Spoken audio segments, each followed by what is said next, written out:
साहब जो हमारे मुंबई के अध्यक्ष थे, उनके आने से पहले ही मैंने आपको बताया था कि अच्छा काम किए हैं उन्होंने। अभी 15 तारीख के दिन जो तिरंगा रैली निकाली गई थी, बहुत अच्छे तरीके से सक्सेसफुल निकाली गई थी। इसमें फैयाज साहब पिछले कुछ महीने पहले जब हमारी उनके साथ मीटिंग हुई थी, बात हुई थी, मैंने साफ तरीके से उनसे पूछा था कि फैयाज साहब आप इलेक्शन लड़ेंगे या नहीं। उन्होंने कहा था कि नहीं, मुझे इलेक्शन लड़ना है करके। और अब जब ये बात फाइनल हो गई थी कि मुझे इलेक्शन लड़ना है, किसी भी हालत के अंदर मैं इलेक्शन लड़ूंगा, तब आप सोचिएगा मुंबई छोटी तो कॉन्स्टिट्यूएंसी है ही नहीं उसमें, कि एक अध्यक्ष मुंबई का अपनी कॉन्स्टिट्यूएंसी का इलेक्शन भी लड़ेगा और मुंबई के ऊपर भी नजर रखेगा करके। तो हमने फिर है तो उनको ये बोले कि फैयाज साहब अगर इलेक्शन लड़ रहे हैं तो फिर ये जिम्मेदारी किसी और को दे देंगे, आप इसके लिए तैयार हैं। ये सब तय हो गया कि भाई ठीक है, उन्हें इलेक्शन लड़ रहे हैं, तो हमने ये बोला है कि हम भी आके हैं तो आपकी कॉन्स्टिट्यूएंसी के अंदर मेहनत करना शुरू करेंगे, वहां पे प्रचार सभाएं जो भी करने का है हम करेंगे उसमें। तो ये सब फाइनल होने के बाद कल तक हमारी अच्छे तरीके से बातचीत हुई, बलाला साहब से बातचीत हुई, असद साहब से बातचीत हुई। सब होने के बाद एन वक्त के ऊपर यहाँ पे आके इस तरह का, मतलब मेरे हिसाब से ये किसी भी मतलब एक राजनीतिक पार्टियों के अंदर ऐसी चीजें होते रहती है, लेकिन हम ये एक्सपेक्ट नहीं करते हैं कि मजलिस के अंदर, क्योंकि मजलिस का नाम ही जो है वो इत्तेहाद है, अगर यहाँ पे आपका पद ले लिए, अगर हमने पद लेके ये बोले होते कि नहीं आप इलेक्शन भी नहीं, ये इख्तियार किसके पास है?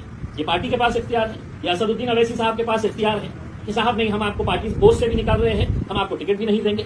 या असद साहब बोल सकते हैं, लेकिन असद साहब ने खुद ने कहा कि नहीं, आप मुंबई का चेहरा है और हमारी नाक है, आप अगर इलेक्शन लड़ रहे हैं तो हम मेहनत करेंगे करके उसमें आपके लिए अभी से मेहनत करना शुरू करेंगे।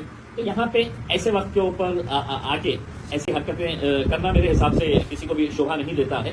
लेकिन ठीक है, राजनीति के अंदर फॉलोअर्स होते हैं एक नेता के, उनके फॉलोअर्स ने हंगामा की, तो हमारी कोई उससे ये नहीं है, बात करेंगे, देखेंगे आगे क्या होता है। 2014 मध्ये बघितलं होतं, अभी बलाला साहब ने बोले 2019 के अंदर, माझ्या 2019च्या औरंगाबाद महानगरपालिकेमध्ये असे छुरे चाकू आणले होते, पण 26 सीट्स आम्ही जिंकून आणले होते त्याच वर्षी, 26 हमने कॉर्पोरेटर चुना के लेके आए थे। तो ये चीजें होती रहती है। देखिए कल के दिन है तो अगर असद साहब ने कहा कि इम्तियाज जलील अब तो महाराष्ट्र के सदर नहीं रहेंगे, मेरे 10-5 चाहने वाले होंगे, उन्हें भी नाराजगी होगी कि साहब ने इम्तियाज जलील को कैसा हट। लेकिन ऐसी हरकतें करना मेरे हिसाब से किसी के लिए भी, और पॉलिटिकली मेरे हिसाब से इस तरह की हरकत करना मतलब यह है कि आप पॉलिटिकल सुसाइड कर रहे हैं। किसी ने ठेका लिया है क्या? इम्तियाज जलील जिंदगी भर रहेगा, अहमद बलाला साहब है तो ताहयात जब तक जिंदा है वो हैदराबाद के एमएलए रहेंगे? नहीं, कल के दिन हो सकता है असद साहब कहेंगे कि नहीं साहब अब आप नहीं, किसी और को, इम्तियाज जलील अब तुम नहीं लड़ेंगे, कोई और लड़ेगा करके। लश्करिया साहब, रईस लश्करिया साहब को एक मौका दे रहे हैं, उनका परफॉर्मेंस रहेगा तो कंटिन्यू, नहीं रहेगा तो रिजवाना आपा हमारे लेडीज विंग के हैं, उनको भी चेंज करना पड़ेगा। इसका मतलब क्या है कि मतलब हम लोगों ने ऐसा जाके है तो हंगामा करना। मेरे सवाल है कि आपने अभी कहा कि मुंबई बहुत बड़ा है और इसलिए फैयाज अहमद के बदले इलेक्शन लड़ेंगे और रईस लश्करिया साहब को जिम्मेदारी दी गई, तो इसका मतलब ये भी निकला जाता है कि आगे रईस लश्करिया को आप टिकट नहीं दोगे। देखिए अभी फिलहाल के तौर के ऊपर आप वो जो रीजन दे रहे फैयाज अहमद को निकालने का, यही रीजन दे रहे हैं कि मुंबई बड़ा है, इलेक्शन का टाइम है, उनको इलेक्शन रहा, तो अगर कल को रईस लश्करिया इलेक्शन आप टिकट नहीं दोगे। देखिए ये अभी फिलहाल तो हमारे पास ऐसा कोई भी प्रपोजल नहीं आया है कि अगर कभी ये खड़े हो गए हाँ, तो उस वक्त तो हम बिल्कुल फैसला करेंगे ना, जो भी फैसला पार्टी का अध्यक्ष करेंगे उसके अंदर वो सब मानना पड़ेगा। आप भी इलेक्शन लड़े थे, आप भी प्रेसिडेंट थे महाराष्ट्र के, आपने क्या इस्तीफा दिया था उस वक्त? किस दिन, किस वक्त? आप इलेक्शन एमपी का लड़ रहे थे, आप भी महाराष्ट्र का प्रदेश अध्यक्ष थे, आपने भी तो इस्तीफा नहीं दिया 5 बजे। मैंने सुनिए, मैंने दूसरे दिन है तो असद साहब को मैंने ये किया, ये असद साहब का बड़ापन है, असद साहब का यकीन है कि उन्होंने कहा था कि नहीं आपको कंटिन्यू करना है। मैंने उनको यही कहा था कि असद साहब, मैं अगर अपने गढ़ को अगर कमजोर करके पूरे महाराष्ट्र को मजबूत करने, तो असद साहब उसके लिए तैयार नहीं हुए। अब देखिए मतलब कोई ये नहीं है सियासत के। देखिए मैं रहूं या न रहूं, ये मेरा पार्टी का अध्यक्ष तय करेगा, ना तो कोई यूट्यूब चैनल वाला डिसाइड करेगा कि इम्तियाज जलील तुमने जानी चाहिए था करके। मेरा पार्टी का अध्यक्ष मुझे बोलेगा कि अभी निकल जाओ, आधे घंटे में इम्तियाज जलील रेजिग्नेशन देके है तो बिल्कुल है, एक मजलिस का सिपाही बोल के काम करेगा। 2019 में भी ये देखा गया था, चुनाव से पहले सदर बदला गया, 2024 में भी चुनाव से पहले जो है वो सदर बदला गया। तो क्या एमआईएम मुंबई के अंदर कमजोर नजर आ रही है आपको? 2019 में भी सदर बदला गया, 2024 में भी चुनाव से पहले जो है वो सदर बदला गया, इसकी वजह क्या? देखिए अगर मैं आपको क्लियर बता रहा हूं, एक बार फिर से दोहराता हूं, अगर फैयाज साहब हमसे ये कहते कि नहीं मैं इलेक्शन नहीं लड़ रहा हूं तो हम नहीं बदलते। आप मुझे ये बताइएगा कि मुंबई की एक कॉन्स्टिट्यूएंसी के अंदर इलेक्शन लड़ना और पूरे मुंबई को संभालना, ये दोनों चीजें मुमकिन है क्या? वो तो ना मेरे से मुमकिन है ना किसी से भी मुमकिन है। हम कोई सुपरमैन नहीं है कि नहीं साहब मैं मेरा लड़ते हुए है तो मैं पूरा मुंबई देखूंगा करके। तो अगर चेंज हुआ है तो उसके अंदर आप ये कहेंगे कि नहीं साहब जो बना है उसको बने रहने देना चाहिए करके। पार्टी का फैसला है, आपको कबूल करना है, बस खत्म। बाइतुल्लाह के आमदार वारिस पठान 5 सालों से हेड ऑफिस नजर नहीं आए और ना उनकी विधानसभा में कोई ऑफिस बनी हुई है। क्या बाइतुल्लाह से वारिस पठान फिर चुनाव लड़ेंगे? क्या पार्टी तय करने वाली है? 2014 में वारिस पठान क्यों मौजूद नहीं है? क्या वारिस पठान की हटिए नहीं देखिए, आज के दिन हमने पार्टी की तो बॉडी है पूरी, कौन है? पठान तो मेन है नहीं नहीं, देखिए यहाँ पर पूरे बॉडी में मेरा सवाल का जवाब देखिए वारिस पठान के पास कोई ओहदा नहीं है। आप उससे ये भी पूछेंगे कि साहब आपके 2 MLAs हैं, वो 2 MLAs ने भी आना चाहिए था, वो बैठना चाहिए था। नहीं सर, मेरा ठीक है ना, देखिए अगर पार्टी ने अगर तय करी, अगर असद साहब ने तय करे कि वारिस पठान लड़ेगा, इम्तियाज अली नहीं लड़ेगा, वारिस पठान औरंगाबाद से लड़ेगा, हाँ, तो पार्टी को कबूल करना पड़ेगा उसने, मुझे कबूल करना पड़ेगा उसने। अब ये मत वो करिएगा साहब कि नहीं वो क्यों नहीं आके बैठे हुए है करके, ये साहब के जैसा बोलने के हिसाब से नहीं साहब, आपने छोड़ देना चाहिए था करके। मैंने छोड़ दिया था साहब, इतना अखलाक और इतना पार्टी का मेरे के अंदर ये है कि मेरी जिम्मेदारी थी। सर मेरा सीधा सा सवाल था 2019 में वारिस पठान यहाँ से 32,000 वोट पाते हैं बाइतुल्लाह से, उन्होंने अपनी ऑफिस बंद कर दिया और हेड ऑफिस में पिछले 5 सालों से वो नजर नहीं आए। तो क्या बाइतुल्लाह विधानसभा से फिर से वारिस पठान को एमआईएम जो है टिकट देने जा रही है, क्योंकि 2014 में वो चुनाव जीत चुके हैं? उसके ऊपर देखिए अभी तो फैयाज साहब ने जो कॉन्स्टिट्यूएंसी जाहिर की थी वो बाइतुल्लाह की कॉन्स्टिट्यूएंसी ही जाहिर की थी। अब मैंने आपको साफ शब्दों में जब बता दिया था कि फैयाज साहब के लिए हम मेहनत करेंगे करके वहां पर, तो फिर स्वाभाविक है कि जब हम एक आदमी को उनके ओहदे से हटा के वहां पे अगर लेके जाने के बाद सोच रहे थे तो दूसरे का किसी का सवाल ही नहीं पैदा होता। वोटों से चुने हुए उनका बेटा जो है वो नेतृत्व करता है उस आंदोलन का। मुसलमानों के घरों में जाके है तो तोड़फोड़ कैसी की गई है आपने सबने देखा है।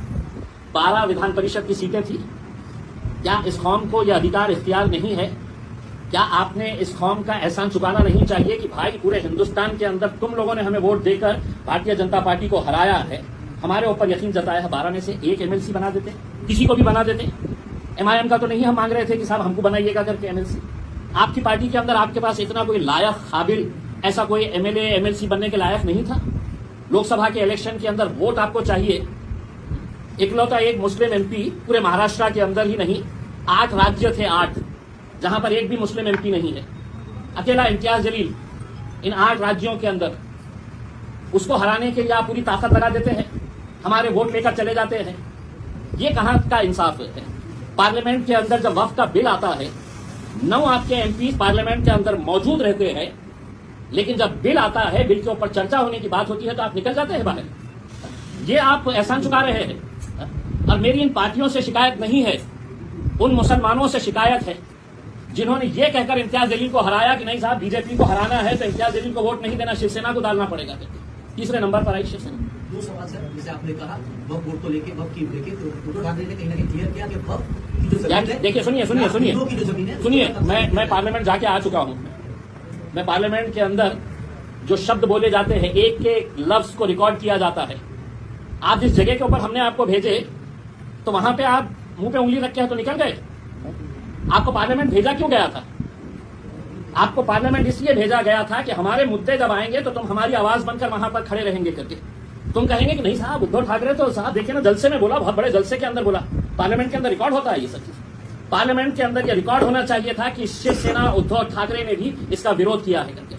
क्या लगता है आने वाले वक्त में शिवसेना जो है इसका विरोध रखेगी आपको पार्लियामेंट में? मुझे नहीं मालूम है साहब, उनसे ज्यादा जो उनकी पैरवी करने वाले लोग हैं, सेक्युलरिज्म को जिंदा रखना है तो साहब हमको खत्म कर दो, उनको जिंदा रखो, वो लोगों से जाके सवाल पूछिएगा। इम्तियाज जलील आने वाला विधानसभा का चुनाव औरंगाबाद से लड़ेंगे, टिकट दे दिया अगर कोई तो लड़ लेंगे। अलायंस बनाने के लिए आपको क्या ऑफर है? कितनी सीट? देखिए हम देखिए मैंने साफ तौर के ऊपर ये बताया है कि हमारा इनिशियल जो है वो 30-40 सीटें अभी हम लोग सर्वे कर रहे हैं। अब अगर इसके अंदर 8 दिन 10 दिन के अंदर अगर ये कुछ फैसला करते हैं कि साहब ठीक है हम MIM को भी साथ में ले लेंगे, अब तो वो बात भी नहीं रही ना कि नहीं साहब हम तो बहुत सेक्युलर है कर। ये दोनों तो सेना के साथ चले गए तो उसी दिन हमको समझ में आ गया। तब इनके अगर कांग्रेस तेलंगाना के अंदर MIM साथ में है भी तो यहाँ पे क्या परहेज है? हमने अगर उनके तरफ से अगर कुछ ऑफर आता है, 30-40 सीट की आपने स्टार्टिंग बात शुरुआत की, ये कहीं ना कहीं ऐसा बहाना माना जाता है कि भाई आपको ज्वाइन नहीं, करना है। नहीं, पहले नहीं, ऐसे मान लो नहीं, सुनिए, आपको दे नहीं, सुनिए। 30-40 सीट क्या बेसिस पर बात शुरुआत हुई थी? मैं नहीं आप पॉलिटिकल देखिए एरिया में बात चल रही है। हमारी जितनी ताकत है हम उतनी ही बात करेंगे, वरना मुझे 288 सीटें लड़ने से कोई नहीं रोक सकता है। मेरी पार्टी है, मैं 288 सीटें लड़ा तो कौन रोक सकता है मुझे बताइएगा। आप इल्जाम तो वैसे भी देने वाले हैं हमारे ऊपर। हम ये कह रहे हैं कि साहब हम हमारे तौर के ऊपर इतने सीटों के ऊपर हम ये कहेगा कि नहीं साहब अब हम ये 30-40 सीटों के ऊपर, अगर उन 30-40 सीटों के अंदर हमको लगता है कि साहब ये 10 सीटें हैं जिसके ऊपर हमको लड़ने का है, हम मजबूत है करके आप अगर हमको लेना चाहते हैं तो आप हमको बोलिएगा कि हम चलिए ठीक है हम बैठते हैं, आपस में बैठते हैं, आप हमको बोलिएगा कि हम आपको 2 देंगे, 4 देंगे, 5 देंगे, 10 देंगे करके।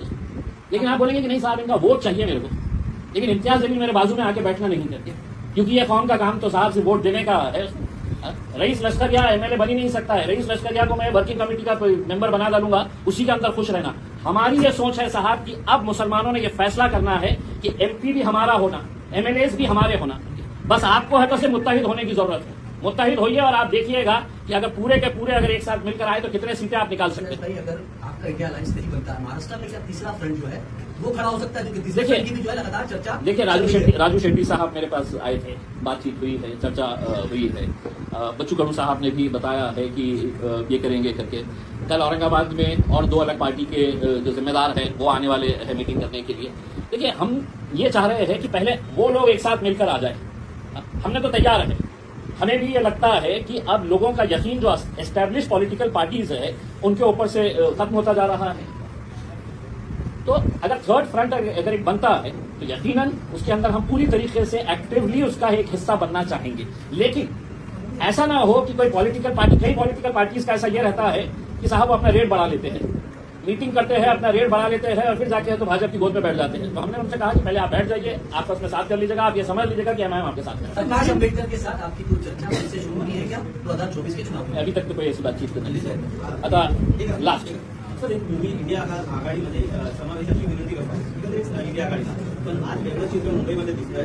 काँग्रेसचे आमदार निशांत सिद्दीकी हे राष्ट्रवादीच्या अजितदादांच्या राष्ट्रवादीमध्ये प्रवेश करतील अशी शक्यता आहे।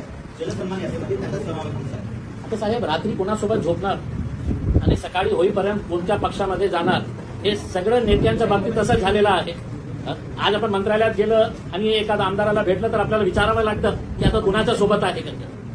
तर अशी परिस्थिती आहे, कोण कुठे जाणार आणि येणाऱ्या 1-1.5 महिन्यामध्ये तुम्ही बघणार की या पक्षाचे आणि तुम्ही आमदारांच्या बाबतीत बोलतो, काय गॅरंटी आहे की उद्या शरद पवार साहेब नाही जाणार, काय गॅरंटी आहे की अजित पवार साहेब पुन्हा इथे नाही येणार, काय गॅरंटी आहे की समजा एकनाथ शिंदे साहेबांना हे मिळालं नाही मुख्यमंत्री पद, ते पुन्हा उद्धव साहेब सोबत येणार, म्हणजे काहीही शक्य आहे ना राजनीतीमध्ये। सर एक आखिरी सवाल दूंगा कि अजित पवार की पार्टी में मुसलमान नेता गए जैसे बाबा सिद्दीकी गए, निशान के जाने की तैयारी है, तो ये कहीं ना कहीं बीजेपी के सपोर्ट में चले जा रहे मुसलमानों को गुमराह कर, इसके ऊपर आपका क्या कहना है? मुसलमानों को बोलो थोड़ी अपनी गैरत जिंदा रखो, थोड़ी गैरत अपनी जिंदा रखो।